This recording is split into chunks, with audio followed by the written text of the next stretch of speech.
The next topic is measures of morbidity. Morbidity can be a illness, sickness, or disease. And morbidity can be measured as incidence or prevalence of a disease. Let's see the difference between incidence and prevalence. See, incidence में हम सिर्फ new cases को consider करते हैं, बल्कि prevalence में हम new plus old, that is total number of cases को कंसिडर करते हैं. इंसिडेंस को रेट के टर्म्स में एक्सप्रेस करते हैं, क्योंकि यहाँ पे इसको टाइम के फैक्टर्स में एक्सप्रेस करते हैं. और प्रिवेलेंस जो है वो एक प्रोपोर्शन है, because it is expressed in terms of percentage. तो पी से प्रिवेलेंस, पी से परसेंटेज और पी से proportion. So incidence and prevalence are the indicators of morbidity. पहला इंसिडेंस, तो इंसिडेंस को रेट के टर्म्स में एक्सप्रेस करेंगे. It is the total number of new cases per unit time in a defined population. Total number of new cases per unit time in a defined population, and it is expressed in terms of rate. Prevalence is expressed in terms of proportion. It is the total number of all cases, that is new plus old, in a defined population, and it is expressed per 100 population, usually expressed per 100 population, क्योंकि जो भी proportion होता है उसका multiplicative factor is 100. तो incidence rate है because it is expressed in terms of time. इसमें हम न्यू केसेस को कंसिडर करते हैं. Prevalence means the total number of cases, that is both new and old, and it is expressed per 100 population. It is expressed as a proportion.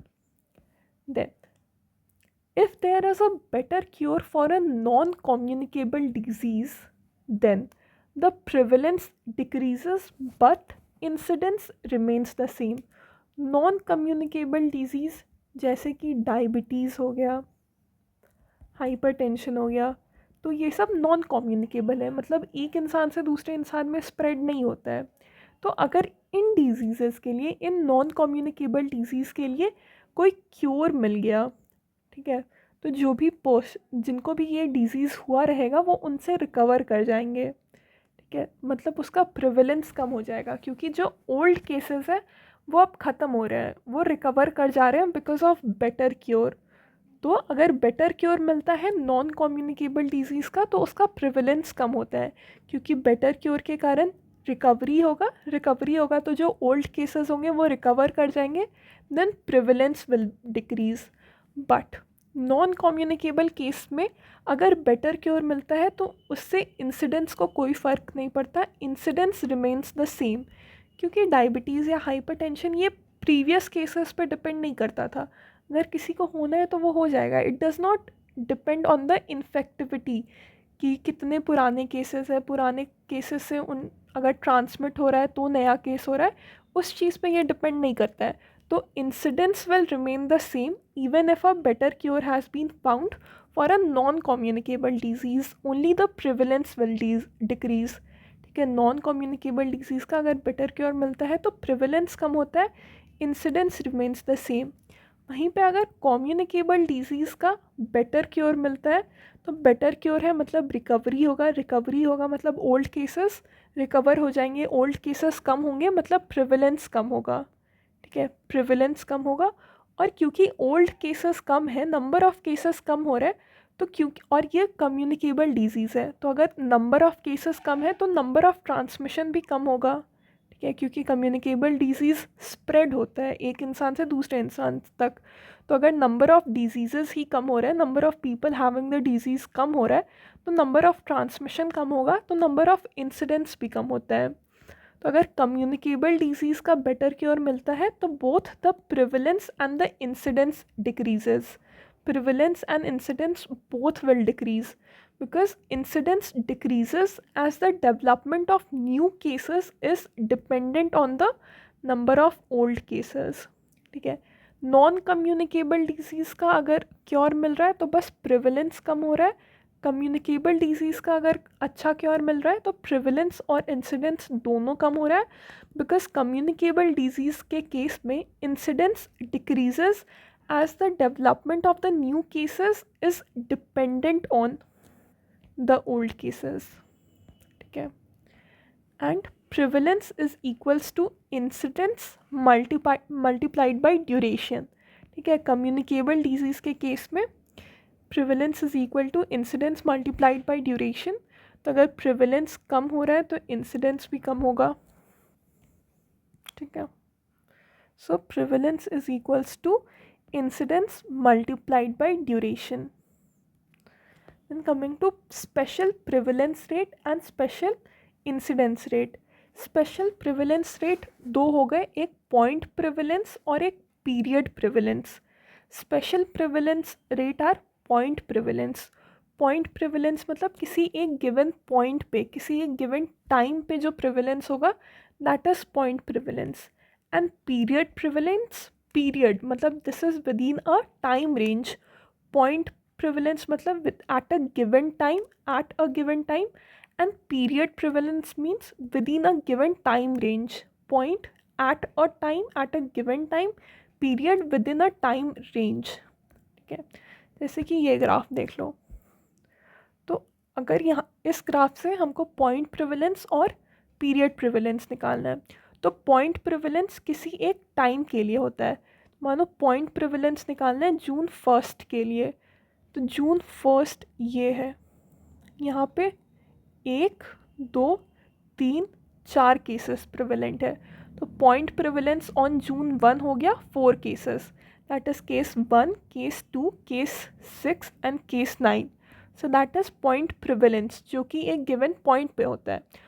और period prevalence निकालना है, मतलब एक गिवन टाइम रेंज के बीच का prevalence निकालना है। तो मानो जून 1 से जून 15 तक का प्रिवेलेंस निकालना है, तो that will be number of cases prevalent between June 1 to June 15। तो इसमें सारे केसेस आ जाएंगे except case number 3 and case number 7, क्योंकि केस नंबर 3 जून 1 के पहले था जून, और केस नंबर 7 जून 15 के बाद है।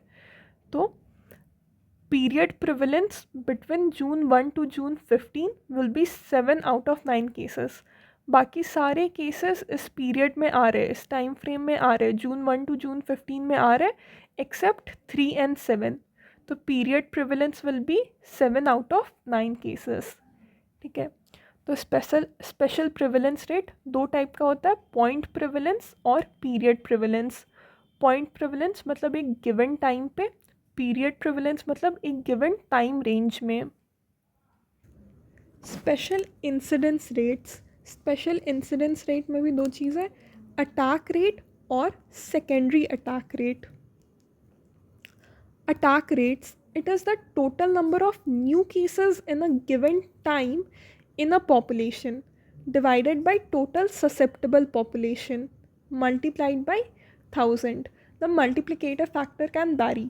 The attack rate is the total number of new cases in a given time in a population divided by total susceptible cases multiplied by the multiplicator factor. And secondary attack rate, it is the total number of secondary cases divided by total susceptible case minus primary cases multiplied by 100, ठीक है। Attack rate मतलब primary attack के जितने भी cases हैं, नए cases हैं, that will B total number of new cases in a given time in a population divided by total susceptible population multiplied by 1000. Secondary attack rate में क्या होता है, तो जो प्राइमरी अटैक्स है, प्राइमरी केसेस से जो इन्फेक्शन स्प्रेड होता है जितने, तो वो सेकेंडरी केसेस हो जाएंगे। प्राइमरी केसेस के कारण जो लोग इन्फेक्ट हो रहे हैं, प्राइमरी केसेस से जो लोग एक्सपोज्ड हुए थे, वो डिनोमिनेटर में आ जाएगा, और उनसे जितने लोग इन्फेक्ट हो गए हैं वो सेकेंडरी केसेस मतलब वो न्यूमरेटर में आ जाएगा, ठीक है। तो secondary attack rate is equal to number of the secondary cases divided by the total susceptible case minus the primary cases multiplied by 100. So secondary cases are the new cases which arise from the primary case within the incubation period. ठीक है, मानो कोई भी एक disease हुआ, कोई भी एक डिजीज़ है, इस डिज़ीज़ के कारण जो लोग सबसे पहले इन्फेक्ट होते हैं वो प्राइमरी केसेस में आ जाते हैं। कोई भी इन्फेक्टिव डिज़ीज़ के कारण जो भी लोग इन्फेक्ट हो रहे हैं वो प्राइमरी केसेस आ जा रहे हैं। अब जो लोग इनके कांटेक्ट में आने के कारण इन्फेक्ट होते हैं उनको सेकेंडरी केसेस बोलते हैं, और जो लोग इन सेकेंडरी केसेस के कांटेक्ट में आने के कारण इन्फेक्ट होते हैं उनको टर्शियरी केस बोलते हैं। तो इन्फेक्शन हुआ, इस किसी भी इन्फेक्शन के कारण जो लोग सबसे पहले इन्फेक्ट होंगे they are the primary cases. उन प्राइमरी केसेस से एक्सपोज होने के बाद जो लोग इन्फेक्ट हो रहे हैं they are the secondary cases, और सेकेंडरी केसेस से एक्सपोज होने के बाद जो लोग इन्फेक्ट होते हैं they are the tertiary cases. So attack rate में हम प्राइमरी केसेस देखते हैं, total number of new cases in a given time in a population divided by total susceptible population and multiplied by the multiplicative factor। Secondary attack rate में हम secondary cases को देखते हैं divided by total susceptible population minus the primary case. ठीक है, तो इसमें हम प्राइमरी केस को सब्सट्रैक्ट कर देंगे मल्टीप्लाइड बाय 100। तो secondary cases are the ones which arises from the primary case within the incubation period. और ये जो सेकेंडरी अटैक रेट है इसका मल्टीप्लिकेटिव फैक्टर 100 है। It is a percentage, it is a proportion because it is expressed in percentage। secondary attack rate is a proportion because it is expressed in percentage। इसका multiplicative factor 100 होता है। so special incidence rate examples include attack rates, secondary attack rates and hospital admission rate। so attack rate, an attack rate is a incidence rate usually expressed as a percent, usually when population is exposed to risk for a limited period of time such as during an epidemic। ठीक है, तो attack rates जो होते हैं वो usually किसी epidemic के time use होता है। It relates the number of cases in the population at risk and reflects the extent of the epidemic. इसका फॉर्मूला क्या है, number of new cases of a specified disease during a specified time interval. ठीक है, यहाँ पे क्योंकि time को consider करते हैं इसीलिए ये जो अटैक रेट है it is a special type of incidence rate. ठीक है, because it takes into account the time. So attack rate is equal to number of new cases of a specified disease during a specific time interval divided by the total population at risk during the same interval multiplied by 100। Attack rate is equal to number of new cases of a specified disease during a specified time interval divided by total population at risk during the same interval multiplied by 100। Secondary attack rate, it is the number of exposed persons developing the disease within the range of incubation period following the exposure to primary case। तो primary case के exposure के बाद जिन लोगों को ये develop हो रहा है disease within the incubation period, that is the definition of secondary attack rate.